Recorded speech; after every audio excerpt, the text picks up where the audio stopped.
I'm recording a new album. I've written about 15 songs for the project, but only about 10 or 12 are going to make the cut. So what's the difference between a song that deserves to be on the record and one that should get left out? Let's talk about it.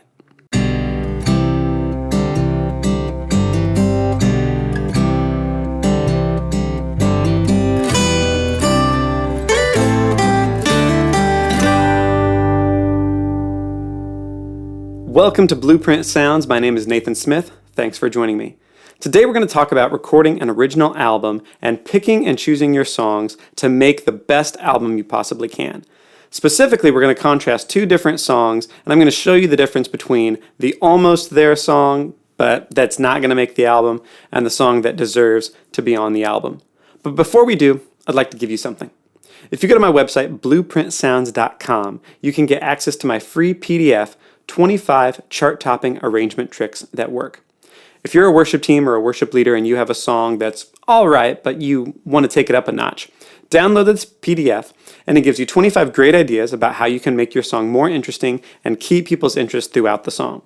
You get 2 or 3 sentences about why that trick works and how to use it, and then you get a song from the radio that exemplifies the trick so that you can hear it in action. Again, go to blueprintsounds.com to get access, and without any further ado, let's talk about songs that should be on your album and songs that shouldn't be on your album. So I'm going to play the verse and chorus of 2 of my songs. One is called He Lives, and that song is not going to make it to the album. And another song is called When I Come to Your House, and that will make it to the album. So we're going to talk about the differences and why I picked one and not the other. But first, let's listen to the verse and chorus of He Lives.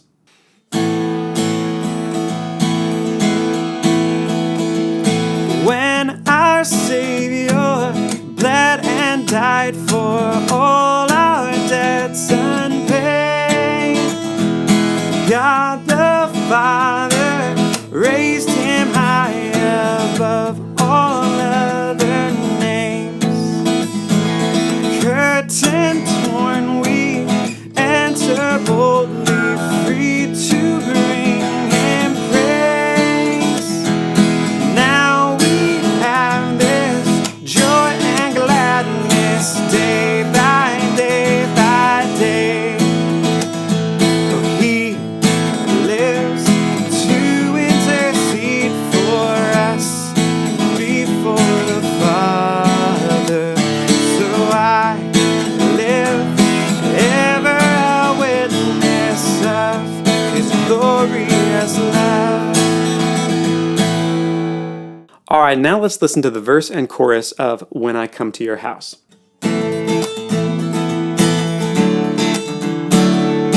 Why do the wicked seem so fed and carefree? They sleep all day and plot their schemes at night. When I considered this, I was despairing. When I stepped in your courts, I saw the light. When I come to your house, I see you in your power. When I come to your house, I hear the angels sing. Every tear is wiped away in glorious array. I rejoice when I come to your house.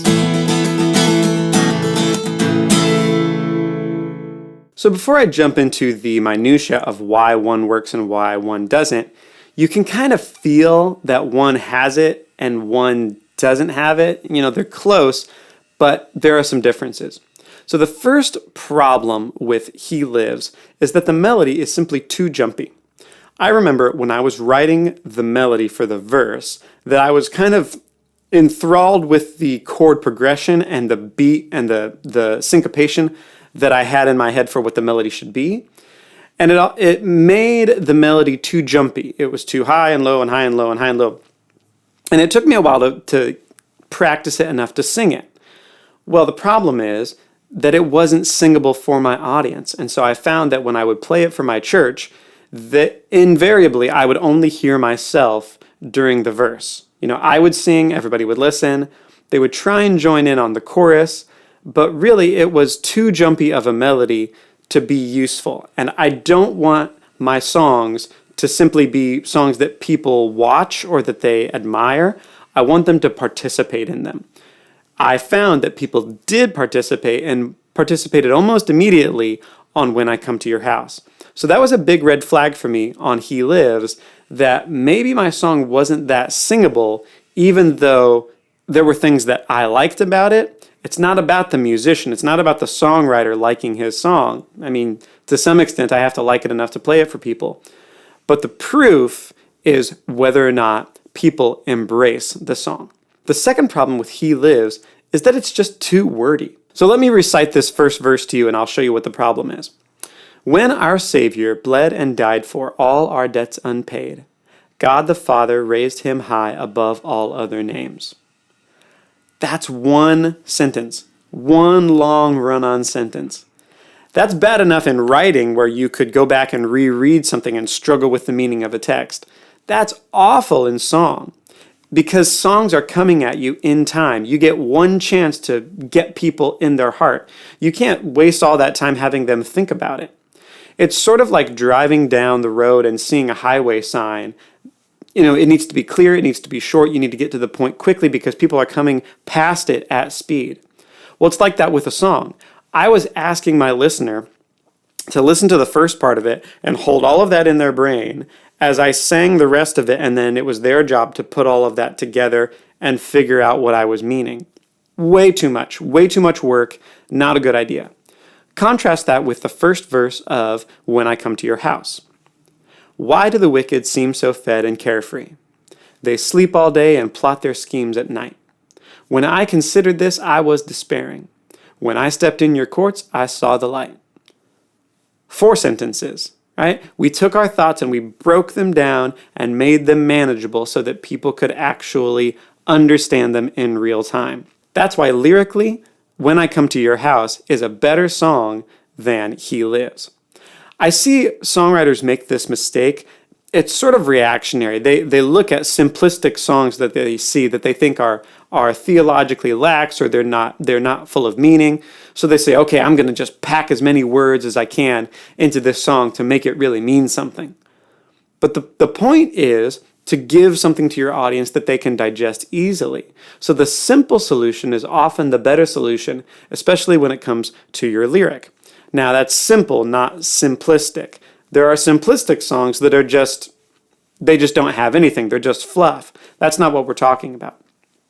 What you want is a meaty lyric, but that's simple and that can be understood at the speed of music. My second song does that. My first song didn't, so it's not going to go on the album. And the third reason, really practical, is that He Lives is just too high. When I sing it, I get tired, and I'm a musician. I wrote it, I practice it, I do it all the time. I can't imagine how hard it would be for somebody who's not a trained musician. So that melody, as cool as I might think it is for different reasons, it's syncopation or it's jumps or whatever, is on 2 counts, it's not singable. Whereas the second song is more singable because it's in a register that people can get with a lot easier. So let's recap. He Lives was too jumpy, it was too wordy, too many run-on sentences, and it was too high, and therefore, for all of those reasons, it just fell flat, even though it should have been exciting because it's an up song, just like When I Come to Your House is. Those are all the behind-the-scenes kind of minutia that you figure out later, but there's a really easy way to tell that a song is working or not working. When you play it for an audience, especially, several times, it starts to show whether it's working or not. When I played this for my home church, when I played He Lives, they were very kind. They listened a lot during the first verse, and they tried to get with the chorus, but they never really took it from me and sang it for me. Whereas with When I Come to Your House, they participated nearly immediately. By the second week, they had it, and they wanted to sing it, and they wanted to sing it again. So take all of the behind-the-scenes stuff away, too wordy, too jumpy, the melodic stuff that I think about as a songwriter. They knew that instinctively and could tell that, oh, here's a song that we can actually sing.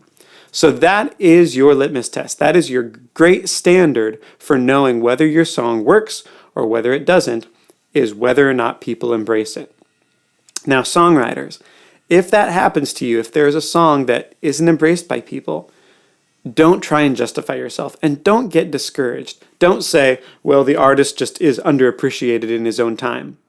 You have to be honest with yourself. Now that you've presented this song to the public, and whoever the public is, that's your public, you have to be honest and let it go. It's not your baby anymore. It has to stand on its own 2 feet. If it can't, well, you need to get better at your craft. But don't get discouraged, because you do this again and again and again. After you write more songs, they hurt a little bit less each time when you fail, because you will fail. But on the other side of that is you might write something truly great, and that is a wonderful feeling. So keep it up and don't lose heart. Hey, I hope that episode helps you, and I'm really looking forward to taking you on the journey of this album. Again, if you want arrangement help, go to my website, blueprintsounds.com, and get access to 25 chart-topping arrangement tricks that work. Until next week, God bless and goodbye.